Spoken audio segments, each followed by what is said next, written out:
If you're having problems with your septic system and you're tired of spending so much money each year to have it pumped, then SeptiClean is the answer for you. SeptiClean is an advanced specially formulated blend of bacteria used in the treatment of home and commercial septic systems. The breakdown of waste in your system relies on biological activity of naturally occurring bacteria. SeptiClean restores the natural biological process in your septic system and boosts the existing biological activity. SeptiClean is completely safe on all plumbing and can help prevent expensive emergencies in pumping. SeptiClean has approximately 6 to 100 times the bacteria count of other leading off-the-shelf brands in a 1-year supply. SeptiClean comes in a water-soluble pack, which you flush down the toilet once a month with no mess or stress. Save time, money, and maintenance on your septic system. Find SeptiClean at Emporium True Value Hardware on Main Street in Sag Harbor or visit micro-tab.com. That's micro-tabb.com. Micro-tabb.com.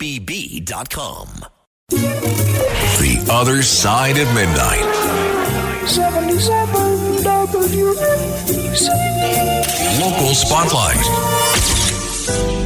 Good morrow, everyone. This is The Other Side of Midnight on 77 WABC. I'm Frank Morano. Well, we finally got some rain, thank goodness. And of all days, it's the day where I take the bus in and I walk 5 blocks from the bus stop without an umbrella. But I'd rather have the rain than not have it. It's been dry. Took the bus in because I am going to be, along with the rest of my 77 WABC colleagues, at the Veterans Day Parade today in Manhattan. If you're going to be at the parade, please come over and say hello. And on this Veterans Day, 77 WABC and the Tunnel to Towers Foundation honor our heroes. Heroes that put their lives on the line to defend our freedoms and liberties. Join 77 WABC and Tunnel to Towers all day as we honor those who fought for our country. Now, speaking of coming into Manhattan, let's talk about congestion pricing in New York City. Last week, I said that Trump's victory likely spelled the end of congestion pricing, but it turns out I may have spoken too soon. New York Governor Kathy Hochul, in a surprising move, has quietly revived the push for congestion pricing, asking the U.S. Department of Transportation whether lowering the toll from $15 to $9 might avoid further delays from environmental reviews. While her attempt to push this through might seem like she's trying to soften the blow, let's be clear. This is still just another tax that will unfairly hit working people. The idea behind congestion pricing is that by slapping a toll on cars driving into parts of Manhattan will reduce traffic and improve air quality. But the people most affected by this toll aren't wealthy Upper East Siders. They're delivery drivers, small business owners, healthcare workers, and anyone else who relies on a car to do their job and can't afford to fork over an extra $9 or $15 just for crossing a street. Congestion pricing has been framed as a solution to improve the MTA, New York's notoriously underfunded transit system. The problem is, this scheme doesn't solve the MTA's problem. It just shifts them onto the back of working-class New Yorkers. New Yorkers keep being asked to pay more while mismanagement and overspending run unchecked. Sure, it's $9 that's lower than $15, but let's not pretend it's a favor to the little guy. The average New Yorker is already struggling to pay for everyday essentials, and even a few dollars here and there adds up pretty quickly. For a city that's already one of the most expensive places to live, congestion pricing is the last thing that working families need. Governor Hochul seems determined to push this through while she still has the political backing, but if she thinks lowering the toll by a few bucks will change the fundamental unfairness of congestion pricing, she is radically mistaken. Beam me up! To be continued.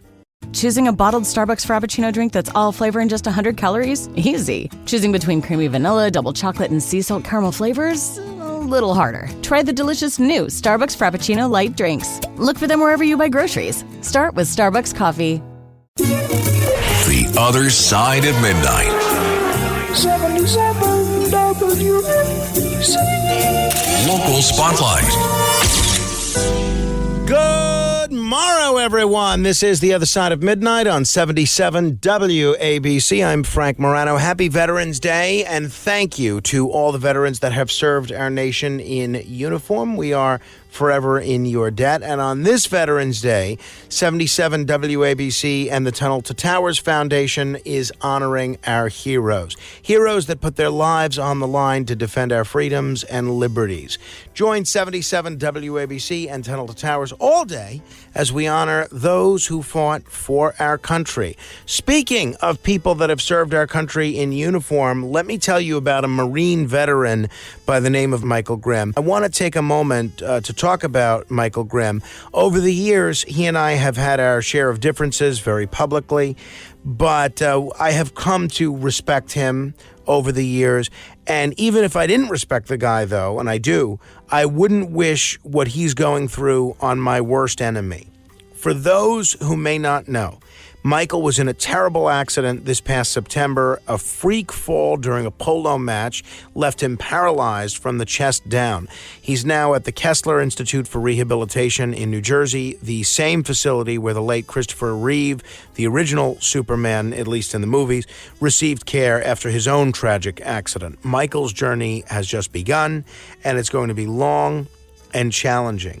Grimm's life has taken a lot of interesting turns. He's been a Marine, he's been in the FBI, he's been in Congress, and like a lot of people in public life, he's had his fair share of ups and downs. Well, now his friends and family and former colleagues have set up a GoFundMe to help cover these expenses, and yes, I am donating. I'm going to put the link on my Facebook page right now, facebook.com/Morano fan, and I'd urge anyone listening to consider doing the same if they're able. This isn't just a matter of political loyalty. It's about standing by someone from our community who's hit rock bottom and needs our support and may be paralyzed for the rest of his life, and he's going to have a lot of very serious medical bills to worry about here. One of the things that has struck me about the situation is how Michael's story has resonated across the aisle. Even former Democratic rival Dominic Recchia has donated. He said this isn't a Democratic or Republican issue, it's a human issue. That's exactly right. Political differences mean nothing in the face of something like this. Michael Grimm gave a lot of himself to this country and to the city. Now it's time for us to come together as a community and give back to him. So if you can, visit the GoFundMe page for Michael Grimm's recovery fund. Every little bit helps. Let's come together and help this man in his hour of need. Let's show that New York knows how to rally around one of its own. Beam me up! To be continued. Last week was our first playoff game, and my plaque psoriasis was so itchy under all my gear. Sometimes just thinking about scratching could take me out of the moment. And then my doctor told me I could get clearer skin with a pill called Otezla. Otezla apremilast is a prescription medicine used to treat adult patients with plaque psoriasis for whom phototherapy or systemic therapy is appropriate. Otezla can help you get clearer skin after just 4 months. Okay, ready for the next game. Talking to my doctor about a pill was a total game changer. Don't use Otezla if you're allergic to it. Get medical help right away if you have trouble breathing or swallowing, swelling of the face, lips, tongue, throat, or arms. Severe diarrhea, nausea or vomiting, depression, suicidal thoughts, or weight loss can happen. Tell your doctor if any of these occur and if you have a history of depression or suicidal thoughts. Live in the moment. Ask your doctor about Otezla. Call 1-844-4-OTEZLA or visit Otezla.com for prescribing info about cost, and more. The Other Side of Midnight. 77 WABC. Local Spotlight. It is Veterans Day, and we want to remind you on this Veterans Day, 77 WABC and Tunnel to Towers honor our heroes. Heroes that put their lives on the line to defend our freedoms and liberties. Join 77 WABC and Tunnel to Towers all day as we honor those who fought for our country. For decades, fluoridated water has been hailed as one of the top public health achievements in the U.S., and New York City has proudly followed this practice since the mid-'60s. Fluoride in water is praised for reducing tooth decay across communities, regardless of income, age, or access to dental care. The CDC stands behind this, along with countless health officials who see water fluoridation as a low-cost, high-benefit health measure. However, recent discussions, especially a new federal study, suggesting potential neurodevelopment risks in children from fluoride exposure have raised legitimate concerns, and these concerns are going to be magnified given the fact that RFK Jr. is going to play a leading role in the new Trump administration. Now, I'll be honest, my stance on fluoride has evolved over the years. Like many, I once took the benefits at face value, but given these new findings and emerging questions, I can't help but feel some concern for the long-term effects, especially when we consider how much fluoride exposure children may be getting. As parents, as citizens, it's natural to want the best for our communities, and that includes healthy, safe water. Mayor Adams, when initially asked about fluoridation, was understandably cautious. He took his time responding, deferring to public health experts. I think it's a pretty responsible approach, considering the complexity of the issue. Adams eventually clarified his support for fluoridation, citing expert recommendations as the basis for his stance. Here's a little bit of the mayor from Friday. I'm not too familiar with the whole conversation around fluoride, on what makes it good or bad. We would turn that over, number one, to the state health department and the city department of health and mental hygiene. They're the experts on this. I will lean towards them and see what the city position should be. Adams acknowledged the importance of expert advice and highlighted how fluoridated water has proven beneficial for many over the years. I think he struck a balanced note here, recognizing the legacy of fluoridation while showing he's open to continued learning and adapting as new evidence comes to light. Fluoride's value in preventing tooth decay is clear, yet so is our responsibility to ensure that what's in our water is safe for all ages. The federal study isn't conclusive by any means, but it's a good reminder that as citizens, we should stay informed and advocate for research that addresses our concerns. So whether you're for, against, or somewhere in the middle on fluoride, let's support our city leaders in maintaining a transparent dialogue. Beam me up! To be continued.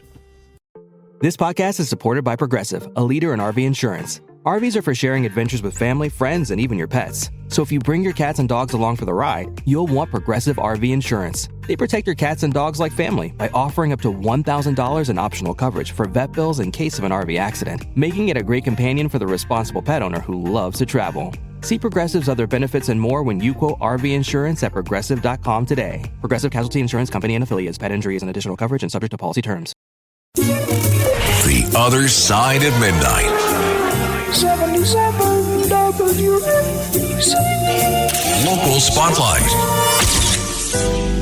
It is Veterans Day, and on this Veterans Day, 77 WABC and Tunnel to Towers honor our heroes. Heroes that put their lives on the line to defend our freedoms and liberties. Join 77 WABC and Tunnel to Towers all day as we honor those who fought for our country. In an insightful op-ed in the New York Post over the weekend, City Councilwoman Vicki Paladino, one of my absolute favorite public officials, didn't hold back. She offered a frank perspective on why New York City and other big Democratic-led cities are facing increasing frustration from their residents, and even a surprising shift to the political right. Paladino says if Democratic officials are puzzled by these shifts, they should look in the mirror. According to Paladino, New York's issues, from population loss to concerns about public safety, quality of life, and economic stability, stem from policies driven by a far-left ideology. Cities like New York, she argues, are a living, breathing advertisement for Democratic governance gone too far. She points out that in just a decade, New York City went from a safe, clean, and vibrant place to one struggling with visible social and economic problems. Paladino says this hard left approach started under former Mayor Bill de Blasio and has spiraled ever since, creating a city she describes as a basket case. And it's not just a New York problem. She points out that many people fleeing blue cities are bringing their cautionary tales to red states like Florida, Texas, and the Carolinas. Paladino raises some serious questions. How can Democrats expect the country to trust them with national leadership when, according to her, The clearest examples of their policies result in dysfunction. She notes that people nationwide can see videos of crime and unrest, from shoplifting gangs to subway attacks and migrant hotels, and they're fed up. She's also got a few words for her Democratic colleagues' reactions. Paladino points out that instead of looking inward, some progressives are choosing denial, blaming everything from right-wing propaganda to messaging issues. But Paladino's not buying it, and she doesn't think the voters are either. She's calling for Democrats to abandon what she sees as a hard left approach and return to pragmatism before the next election cycle pushes even more voters to the right. Whether or not you agree with her, it's refreshing to see an elected official in New York willing to engage in such a bold critique. Paladino's piece offers Democrats a wake-up call. She's saying they need to face the realities of governance in cities like New York if they want to regain voter trust. It's a reminder that while political messaging matters, it's ultimately the day-to-day experiences of citizens that drive change at the polls. I've linked to it on my Facebook page if you want to read it, facebook.com/Morano fan. Beam me up. To be continued.